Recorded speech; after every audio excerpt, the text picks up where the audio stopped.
Good afternoon, good morning, or good evening, depending on where you are joining from. And thank you very much for the metric organizers, Alessandra and Jaume, for the invitation. My name is Diego Kohn, and I teach improvisation at the Zurich University of the Arts. And I work also as a musician, improviser, and workshop facilitators in different institutions in Europe and in the Americas. Today, I would like to present improvisation as a critical practice in higher musical education. And first of all, I also would like to share my screen that you can see my presentation.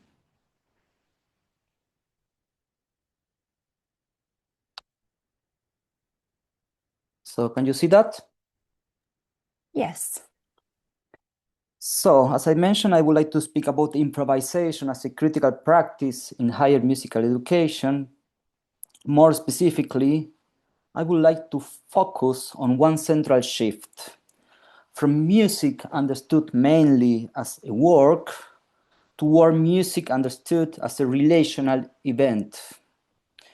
I will move from a classroom scene to the institutional problem, then to trick, it's a pedagogical framework that I will introduce you, and a classroom examples, and finally to assessment and institutional implications. I would like to begin with a very simple classroom scene. When students improvise for the first time, something important starts to happen very quickly.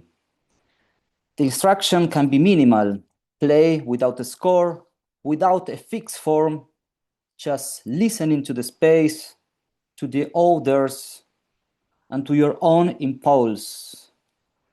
But very quickly, habits becomes audible. Some students start playing immediately as if the silence has to be filled. Other waits as if they were still waiting for permission to make a sound.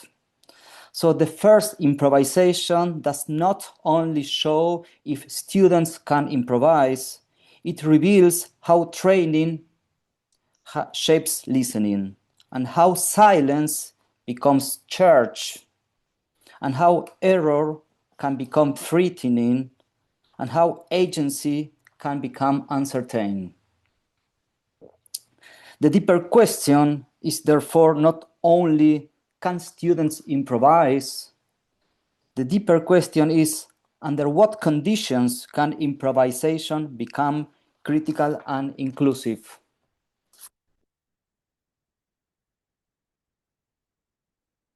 And this is why conditions matter. Improvisation is often associated with freedom, openness, and inclusion. But in practice, it is not automatically inclusive. Students in higher music education often arrive with strong institutional habits.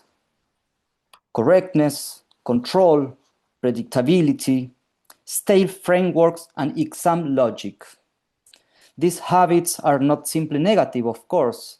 They can produce precision, discipline, and a deep stylistic knowledge.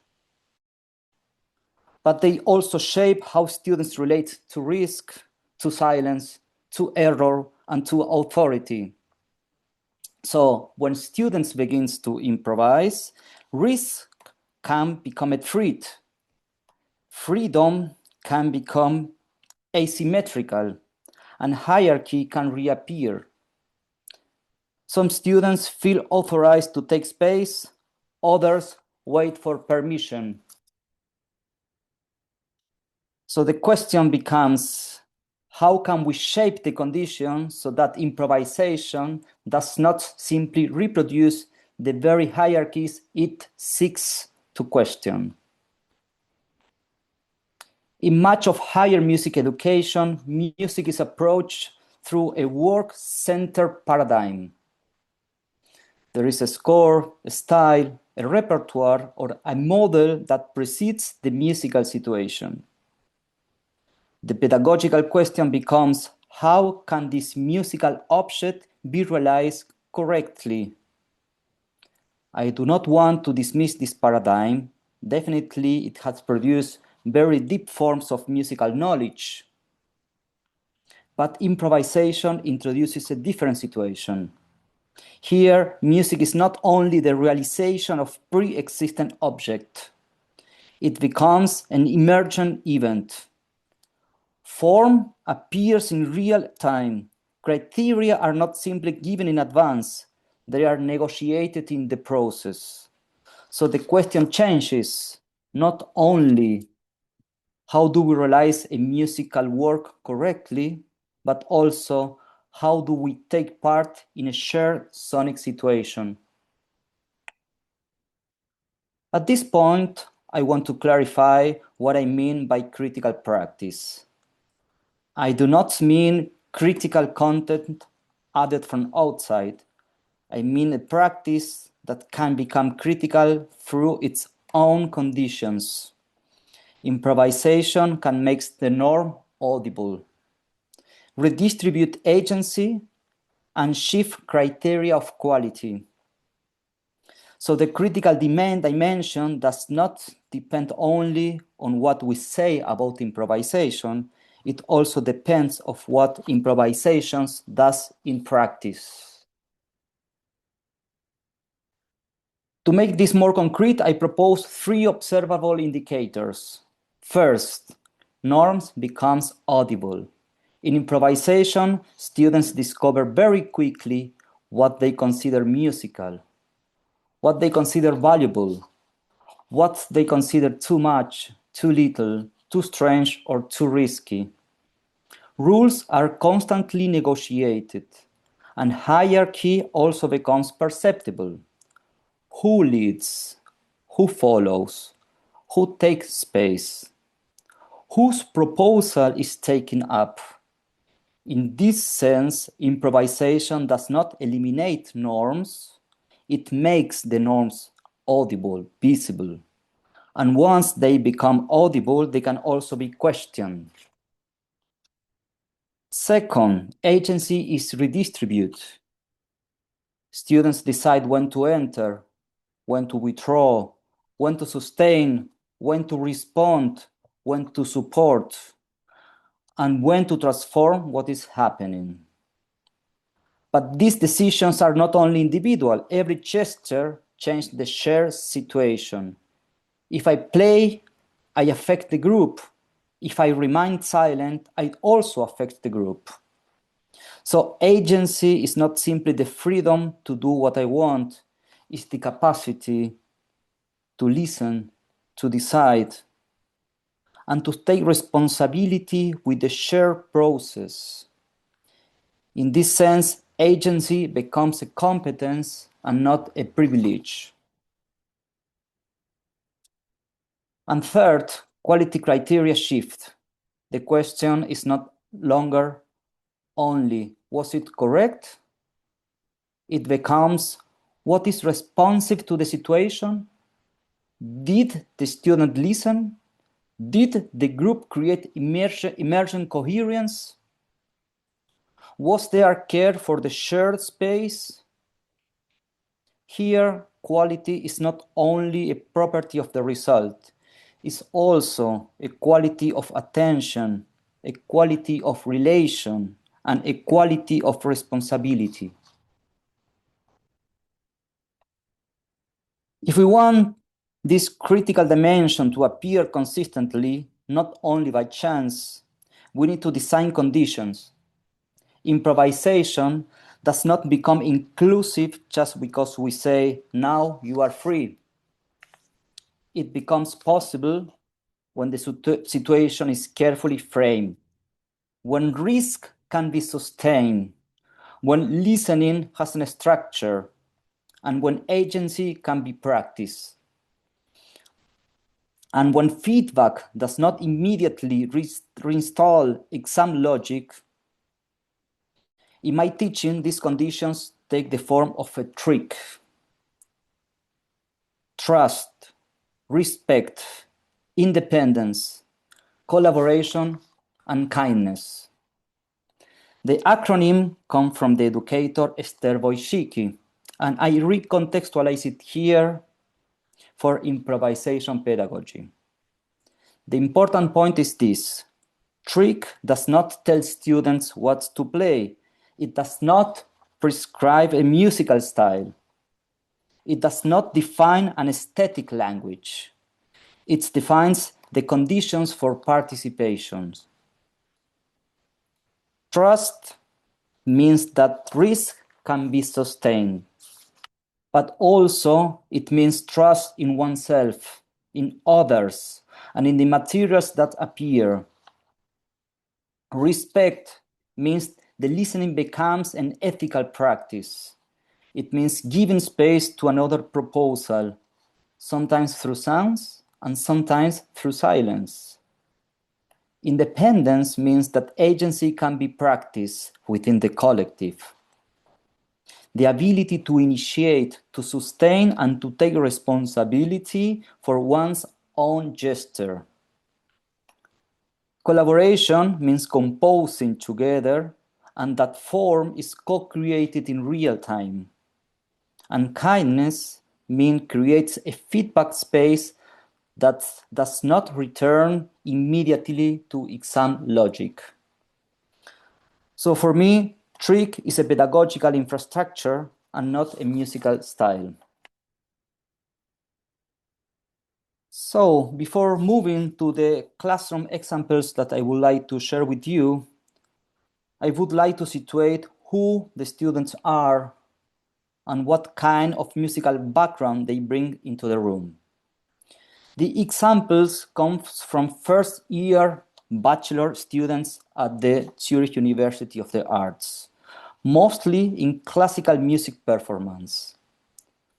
Most of them, they have a strong instrumental training within a mostly score-based education and very close relation to correctness, control, and exam logic.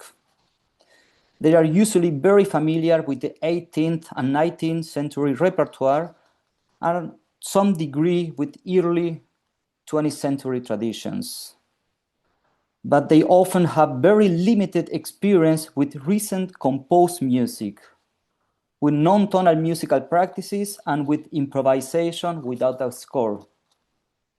So for many of them, the course of improvisation becomes one of the first spaces where music is made without a written text, without a fixed form, and without a fixed criteria of right and wrong. In this context, a new question appears. Not only how do I interpret music, but also how do I interpret myself as a musician in relation with the others.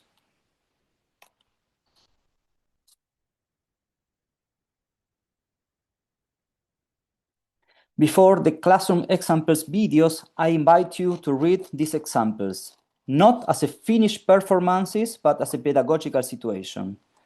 The question is not, is this a perfect performance? The question is, what kind of learning situation does this practice create? The first example is an exercise that I call Sonic Business Card. Each student played a short solo improvisation with no score, no fixed form, and no stylistic restriction. The task is simple: to play alone in front of the group and then to receive brief feedback from the colleagues. In terms of trick, this example shows especially trust, independence, and kindness. I will show some moments of the situation, and because of the time, I will skip some moments. Let's start with the piano player from first year bachelor in classical music.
I know the music is beautiful. I will go mostly close to the end of the performance.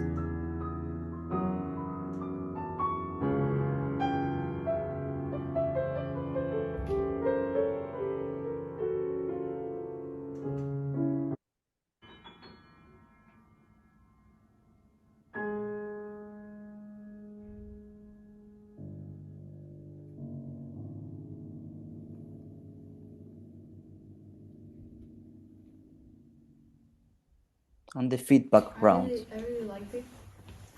I was trying to think if this is a positive aspect or a negative aspect, and actually I don't know, because I was listening and it felt like it wasn't an improvisation. It sounded like super nice, so I thought, oh wow, this could be a piece. But at the same time, it's like it didn't feel like supernatural, because it felt like you were following some type of measure or score or something. Like, so I really like the vibe and like the I don't know, kind of like this sound that you're creating. This like dark sound thing I really enjoyed, but I don't know if it's positive or negative that it didn't, for me at least, didn't sound like an improvisation. And can you maybe... It can be both, no? Like, at least for me. Okay, and for you, and you are asking yourself if that's good or not? Yeah, because I think it can be both, no? Like, interesting, yeah. I think I have a different opinion from Leonor. I think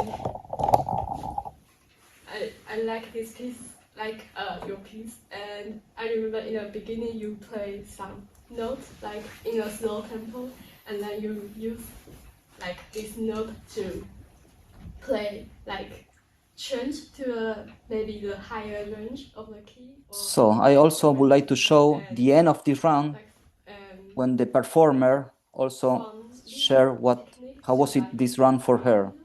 And so I think the run of feedbacks. Yeah.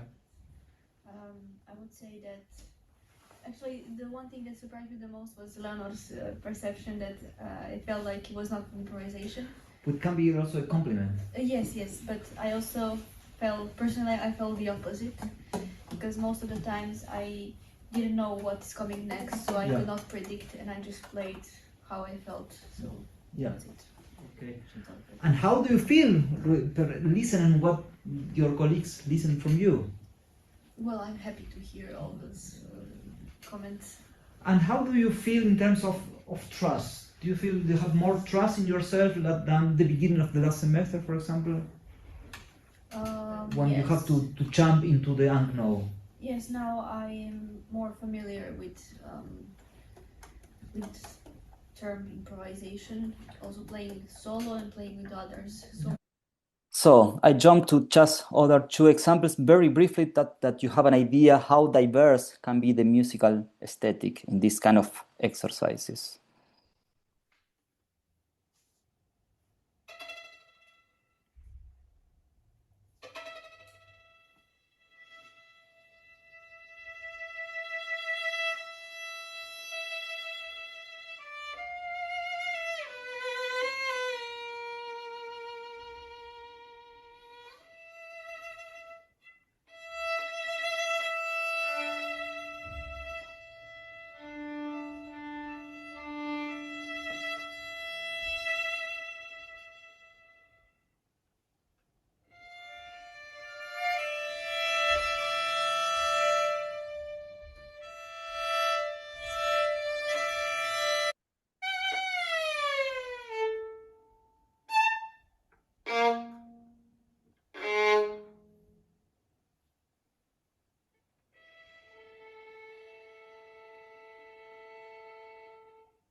I like the sound of your violin.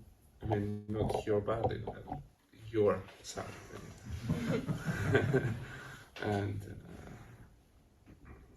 it feels something like Alban Berg, when you want to. He was trying to stretch all possible things of tonality to kind of be in tonality, but at the same time to not be in tonality, while his teacher was moving towards atonality at the same time in his piano sonata. So I felt something like that. Nice structure, tonality. I agree with the sound. It was a really, really beautiful sound. Sorry for the way it cameraman. was calm, but also at times kind of more turbulent, and we didn't necessarily know where it is leading to. And very briefly, another example from another group, just to have also a taste how diverse are the results, the musical results and the feedbacks.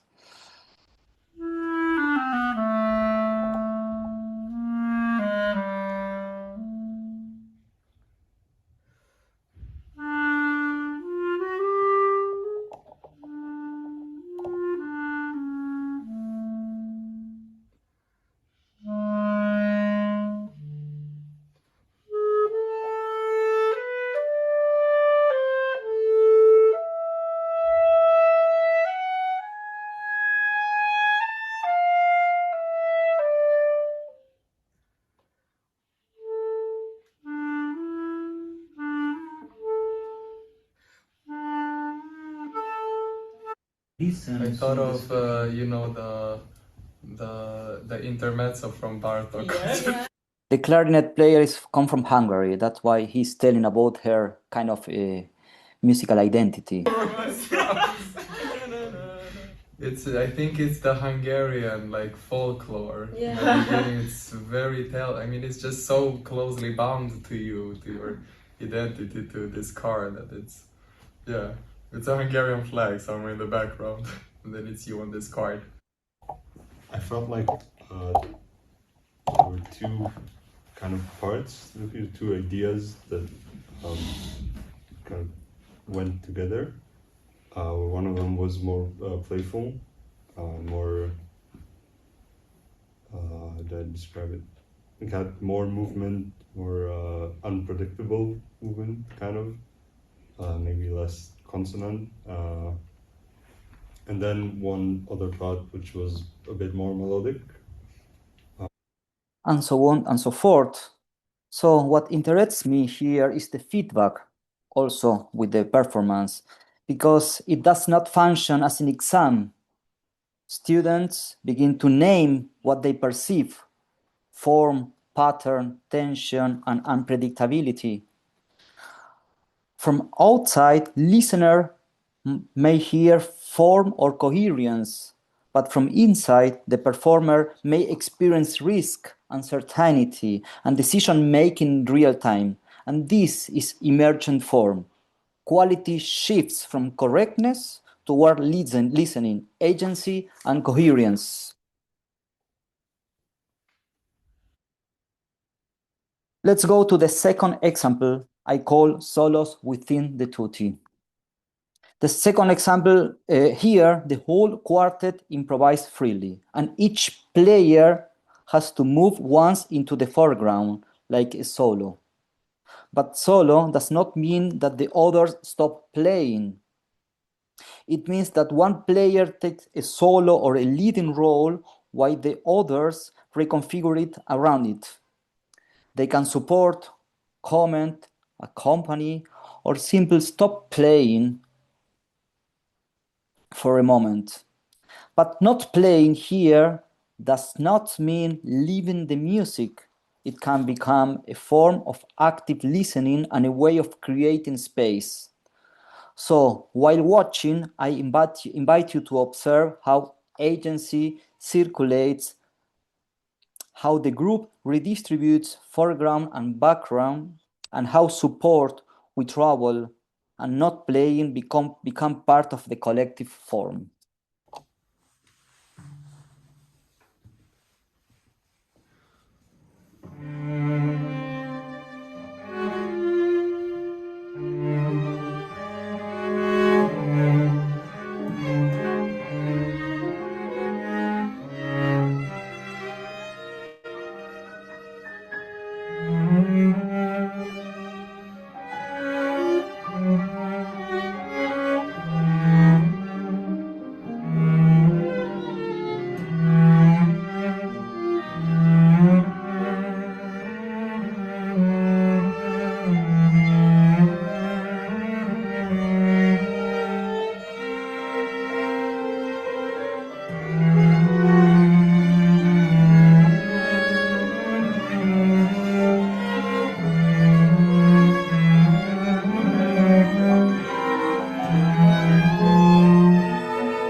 viola player come on the foreground.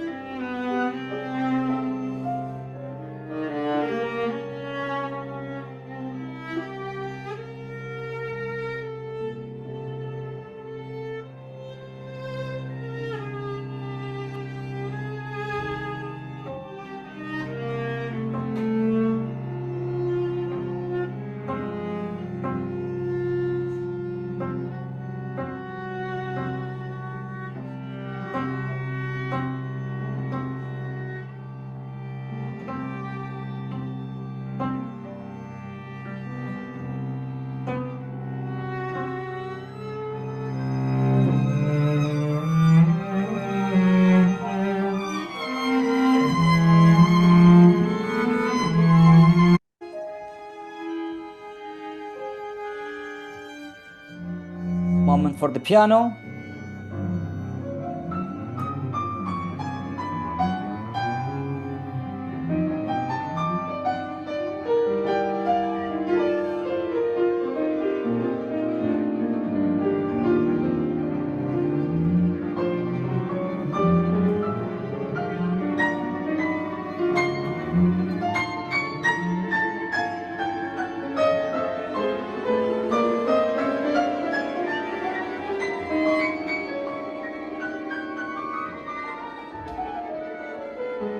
And of course, it has to do with the personality of each musician or each student. For example, the piano player used to be very shy musician, and he started to have more confidence in oneself, in himself, to play solo moments. There are also part of duos that was not part of the task.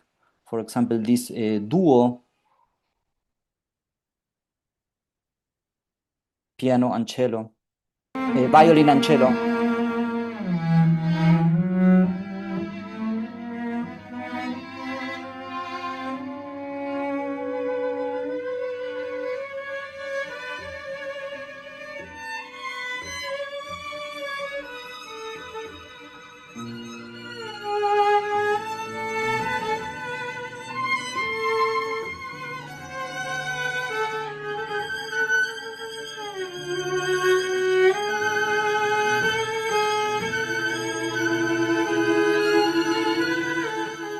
So I think the idea is clear. I go to the third example.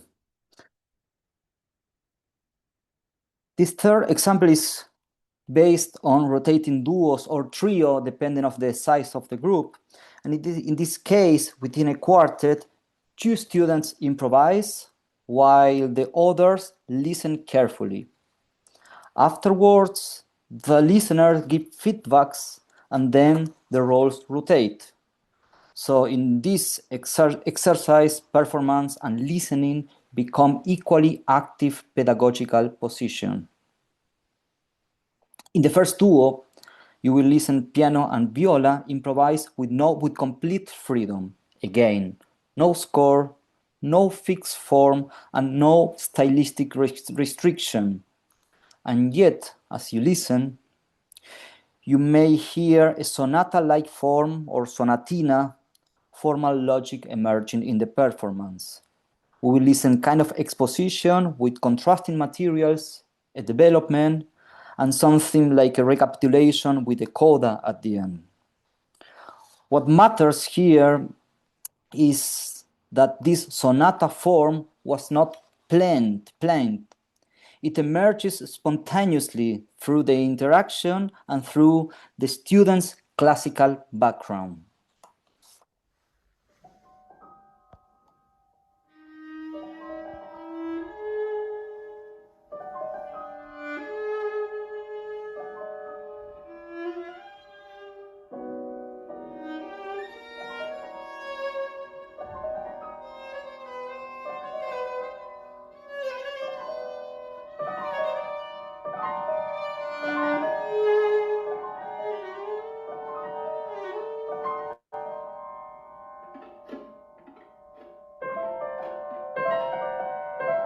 Second theme.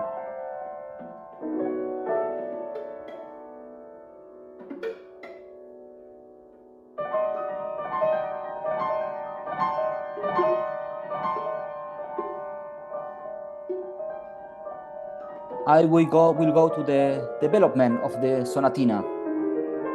I repeat, it was not planned in advance.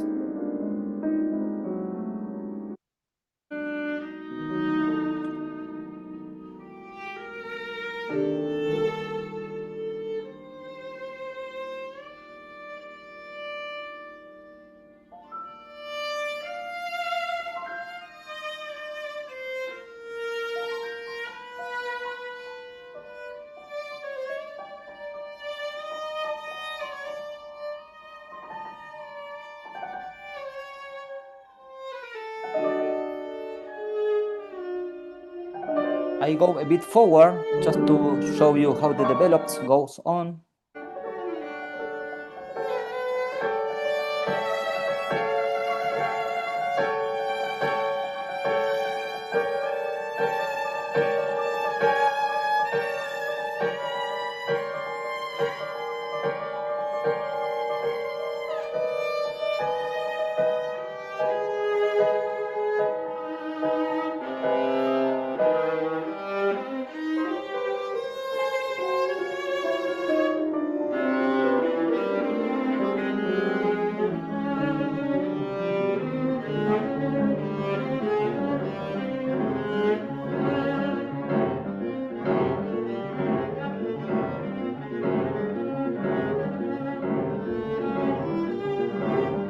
And recapitulation.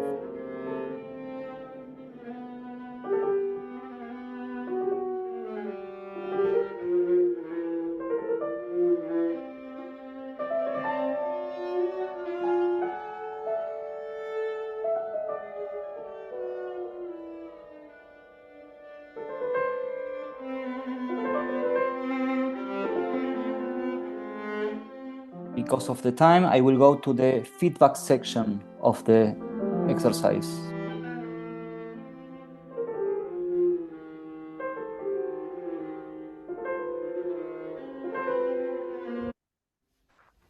Interaction. Nice theme of piano that I don't know what you call that what you did. Arpeggios, yeah. Let's say arpeggios. I liked it a lot, and I liked how Amelie responded to it. Trick. Yeah. In which aspect? That's what. Oh, sorry.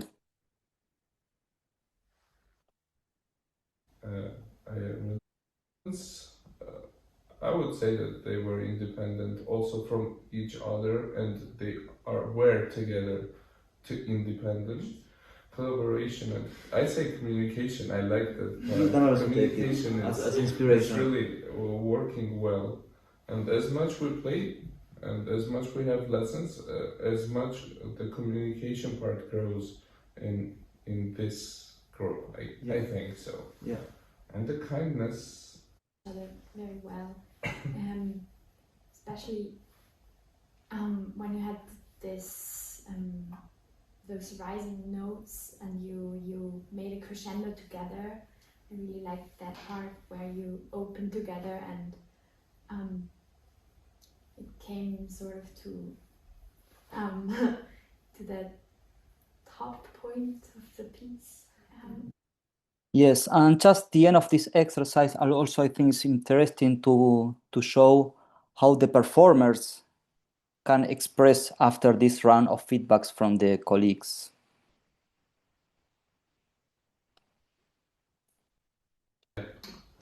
For me, this was a very interesting experience because I I focused so much on what Felix was playing that I didn't know what I was playing. I was like, oh, I'm playing something, and I didn't even know what it was. So it was interesting to hear from you what I did. I'm not sure how much.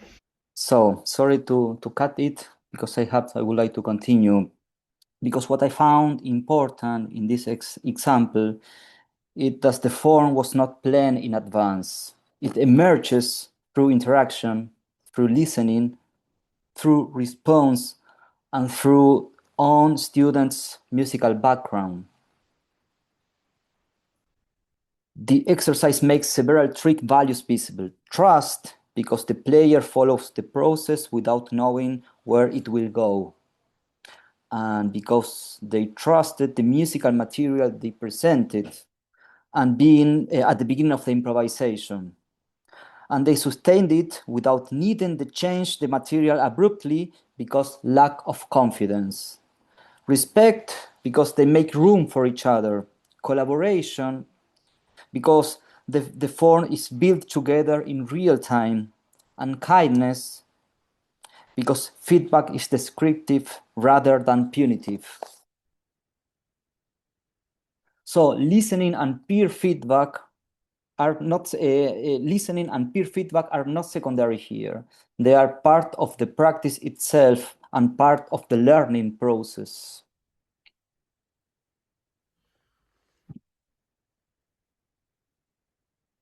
Across these practices, a common pattern begins to appear. Agency becomes distributed. Students do not only simply follow an instruction or reproduce a familiar musical behavior. They take decisions in real time. They respond, support, withdraw, initiate, and transform what is happening. In this sense, agency is not only an individual expression, it becomes a shared responsibility within the musical situation. Listening becomes active when there is no score, no fixed style, and no pre-given form. Listening becomes the main way of organizing the situation. Silence also changes. It is no longer simply the absence of sounds. It can become support, attention, and a way of holding space. And feedback becomes non-punitive. It becomes a way of naming what was perceived: form, risk, interaction, sound, responsiveness, and responsibility. So criteria that not come only from the teacher or from a pre-given model. The classroom begins to generate its own criteria. This leads directly to assessment. If improvisation is relational, assessment must also become relational. That means we do not assess only what was played, but also what students listened, responded, shared space, and contributed to the collective form. So the evaluative questions change once again. Not only was it correct, but also how did the student listen? How did they respond to what was happening? How did they manage space, timing, and silence? How did they contribute to the collective form? And how did shared criteria begin to emerge within the group? This does not mean that anything goes. It means that evaluation must become more adequate to the kind of musical situation improvisation produces. At this point, I would like to add a critical caution. I do not want to idealize improvisation. Improvisation is not automatically emancipatory. It is not critical by essence. It can also produce its own norms, its own implicit criteria, its own insiders and outsiders, and even new hierarchies. Certain way of playing can become more legitimate than others. Certain aesthetics can become signs of belonging, and certain students can feel more authorized than others to take space. So the critical potential of improvisation does not lie in the absence of criteria. It lies in keeping criteria visible, discussable, or open to discussions and transformable. And this is especially important once improvisation enters the institution, because the academy can also capture improvisation through the same mechanisms it seems to resist: evaluation, authority, and implicit models of excellence. And for that reason, the institutional questions is not simple if improvisation is included, but also how it is included. These reflections lead to some broader institutional implication. For me, the question is how improvisation can move from being decorative, marginal, or supplementary to being more structural within higher music education. I would name 3 roles. A pedagogical role. Improvisation develops agency and co-responsibility. Students learn not only to execute, but to decide, to listen, to respond, and to build form with others. Second, an epistemological role. Improvisation produces emergent and situated knowledge. This is knowledge that does not exist only in the score or in a pre-given model, but appears through practice, through listening, and through the situation itself. And third, an ethical social role. Improvisations makes audible how space, value, authority, and responsibility are negotiated in real time. Who takes space? Who supports? Who remains silent? And how do we respond to another sound, another logic, or another musical presence? So if we take this role seriously, improvisation is not only an additional practice within the curriculum. It can become a way of rethinking the curriculum itself. I would like to end with one concrete music institutional question. What minimal changes in assessment, curriculum, and classroom culture would we need for improvisation to become a structural part of musical formation? Not decorative, but relational, critical, and epistemological. And for me, this is also one of the potential of a network like Metric to help make these practices more visible, more articulated, and more deeply integrated into higher musical education. Thank you very much. Thank you very much, Diego. I enjoyed your presentation a lot. I think it is a very interesting sharing of expertise.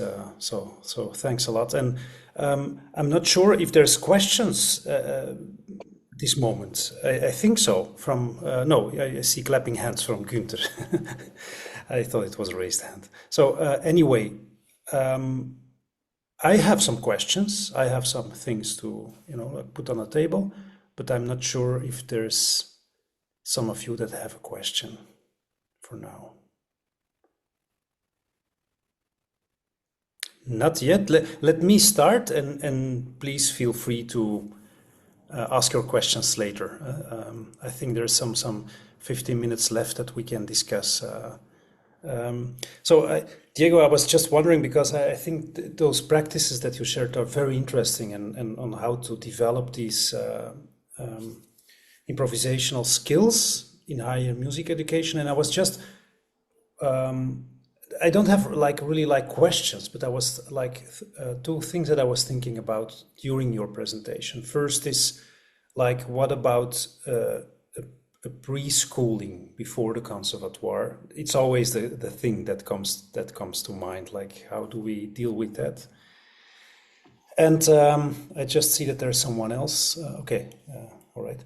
And then there's something else. I was just wondering, we're now kind of building courses within the conservatoire adapted to the situation now that often there's no preschooling, unless I'm wrong, that there's much more than I'm aware of. But so I was just wondering, like how does that relate to probably the idea that's maybe in the future preschooling in improvisation. I mean, preschooling is not the correct word, but let's say the part before the conservatoire, the teenagers, children, when they become better improvisers, would it influence in any way the way you work?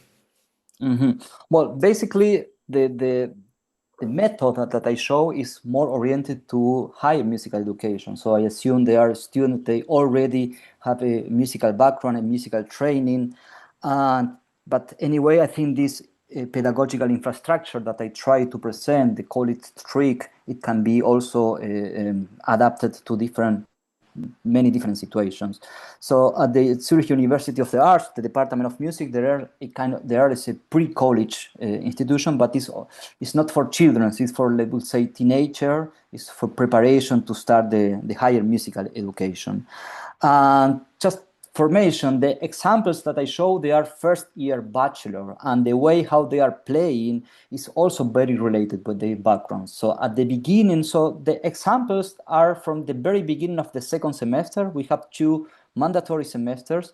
And if I show you examples from the beginning of the first semester, they are completely different because they are much related with their own idea and their own criteria. What is music? Because that's why improvisation can be critical, because you can also turn in question everything that you already know and make the borders, what we understand about music or about art, a little bit more flexible. We are not trying to destroy anything, but we are trying to expand the musical and aesthetical experience by performing, but also, and probably the most important, by listening. So I think this pedagogical infrastructure, they can be applied in many different situations for children, but also for students, but even for professional musicians. If I have the possibility to show experiences working with let's say not first year bachelor, but maybe master students, even though the performance, if they already have experience in improvisation, the performances and also the feedbacks are also on another level. It had another relation with risk, and the borders of what is musical or what is art, I hope they are bigger than the beginning. I think that's one of the main goals of one musical institution, not make the borders more rigid, but even more flexible. Yeah. Okay, thanks, Diego. Is there any other questions? Please feel free. So this is I'd like to say something regarding this that it was just mentioned. My name is Celia, and I'm precisely giving an elective in Amsterdam in the Conservatorium for the pre-bachelor program. So it exists, at least in Amsterdam, a program for children and teenagers. The elective I'm giving together with a colleague of mine is more for teenagers. They are around like 15 to 18, 20. And it's precisely that. So it's a laboratory for improvisation. And it's we hope that this arrives to more institutions and more conservatories, because we see how important that is, that improvisation arrives in earlier stages. So as far as I know, like there is this program in Amsterdam, and it's also, what is nice from it is that it includes students from pop, jazz, and classical departments. So we have a group of this year, for example, like 11 students. It's the 3rd edition, so it's a new program and it's a relatively new elective, but it exists for the master students, and the people in charge of this pre-bachelor program, they wanted to give that as well to the students from this Young Talent Academy that they call it. And the group includes jazz, pop, and classical department, which is also, I think, a very important thing, that it's not exclusively for classical musicians, but that they also play and create together with students from all departments. Okay, thanks, Celia, for sharing this information. Thank you very much. Any other questions? Yes, Günther, please. Well, hello, Diego. Hello, everybody. Sorry for being late. But it seems like for me, the most important information, or actually it was a question that Diego posed at the end.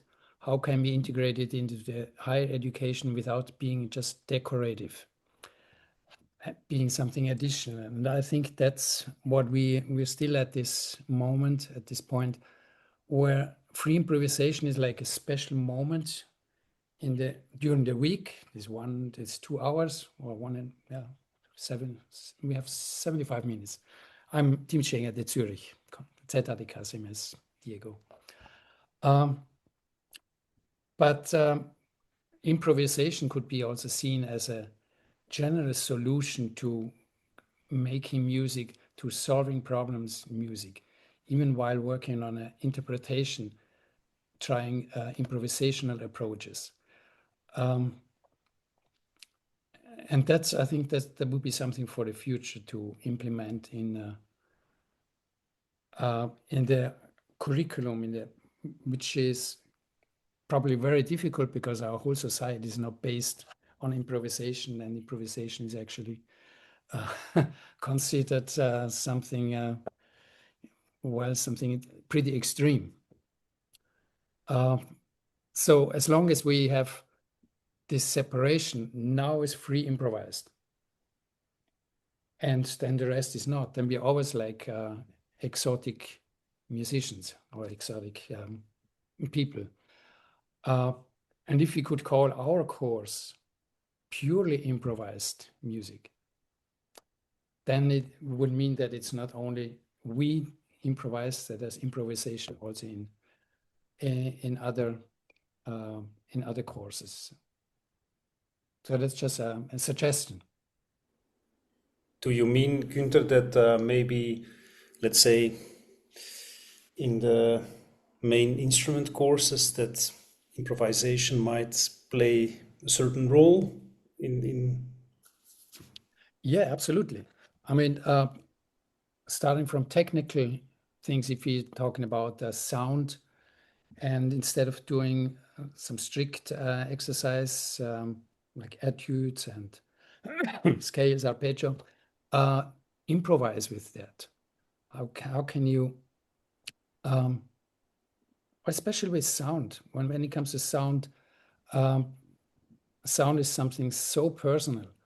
So if I can just play around and forget the music, the written music or intention of a composer, I just play and try to express myself. I think there's big potential. We can achieve that goal through improvisation to find our sound, which is very important in jazz, but I think also for classical interpreters to find their own sounds, which all the great musicians do have. And that an improvisational approach, I think, would be worth trying. Okay, thanks. Interesting. Thanks for sharing. Any other thoughts or comments or questions? Diego didn't receive a lot of questions yet. So please feel free.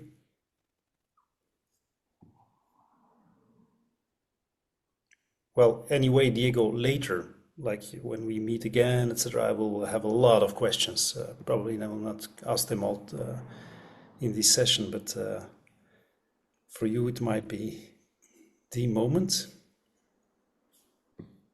For me, sorry, Jerome. No, for the ones who are at the session, this is the right moment to come up with something.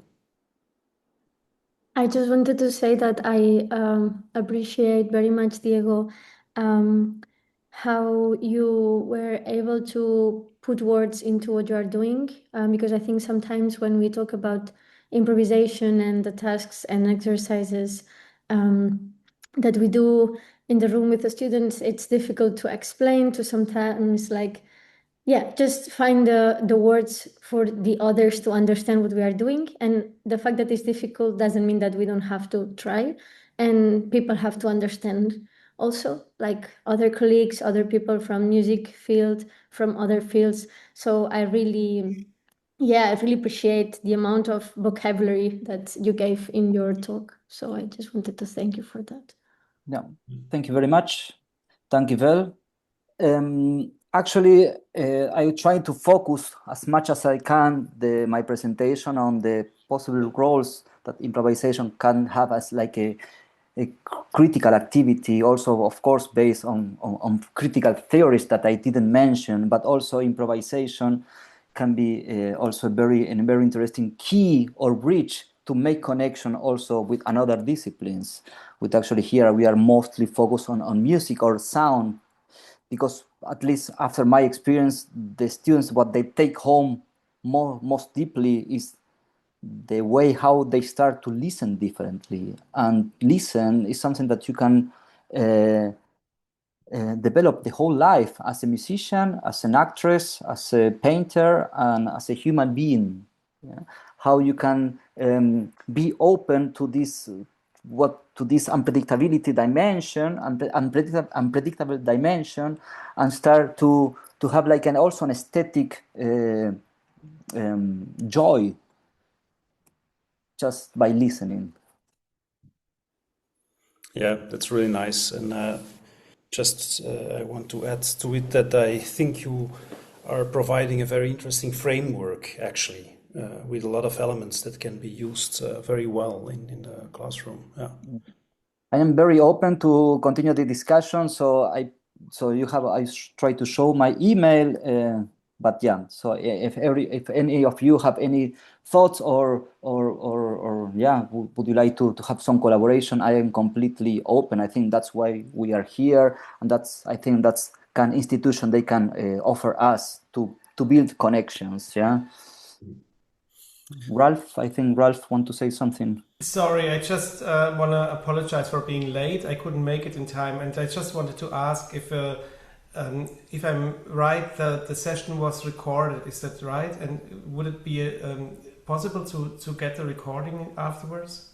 Yes, it's recorded, and I'm not sure how to stay in touch about that when we provide the recordings. I think they will be on the website actually of Metric, metric.impro.eu, if I'm correct. But let's say you're always free to mail me as the chair of the Metric network. Super. Thanks. So I will be told later about that, where to get recordings. Huh? Yeah. Thank you. I think there's one more question, maybe from Francesco. Oh yes, just to say, I thank you to Diego. I followed your presentation. I think for everyone can improvise, but if I recall correctly, there was no time for video, and the video were really enlightening. So thank you for the video, and I completely agree with every part of your presentation, and especially I think improvisation can be seen as a tool to also to study music in the traditional way, but using improvisation as a tool, not only as a goal, skill to become a good improviser, but also just a tool useful for technique, for sound. So thank you very much. Thank you, Guido. Francesco, sorry. And also, so now you are open another presentation. What it means to be a good or a bad improviser? But that's probably for next year, Diego. That definitely, yeah. So all the questions, they can open new presentations. So Francesco, next year there will be another presentation by Diego about that topic. Thank you very much. Because we're at the end of this session, and I really want to thank first Diego for this great presentation. Really interesting. It's inspiring, let's say. And thank you all for being here, for following this session, and feel free also to follow whatever happens within the Metric Network. And let's say, I hope we'll meet somewhere, somehow in the future. All right, I wish you all a great evening, a great weekend, and yeah, enjoy the weather.